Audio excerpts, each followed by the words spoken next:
தாய் தமிழ் உறவுகளுக்கு வணக்கம். இன்று பிள்ளையார் சதுர்த்தியை கொண்டாடுகிறோம். பிள்ளையார் வழிபாடு எப்படி வந்தது என்று பார்ப்போம். பல்லவ பேரரசின் இரண்டாவது மன்னன் முதலாம் நரசிம்மவர்மன். முதலாம் மன்னன் மகேந்திர பல்லவன். மகேந்திர பல்லவன் காலத்தில் இரண்டாம் புலிகேசி சாளுக்கிய மன்னன் பல்லவ நாட்டுக்கு படையெடுத்து மகேந்திரவர்மனை தோற்கடித்தான்.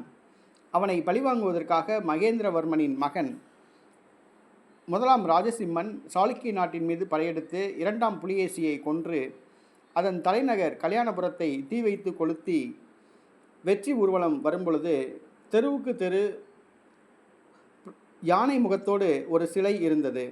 அதை எடுத்து வந்து முதல் முறையாக தமிழ்நாட்டுக்கு அறிமுகப்படுத்தினான். அதற்கு பின்புதான் பிள்ளையார் வழிபாடு தமிழகத்துக்கு வந்தது. தமிழகம் முழுவதும் பிள்ளையார் சதுர்த்தி இன்றைய தினம் கொண்டாடப்படுகிறது. இது ஒரு பிள்ளையார் கோயில். ஆனால் எந்த ஒரு அலங்காரமும் இல்லை. அமைதியாக பிள்ளையார் உள்ளார். யாரும் கண்டுகொள்ளவும் இல்லை. இதுதான் வேதனையான விஷயம்.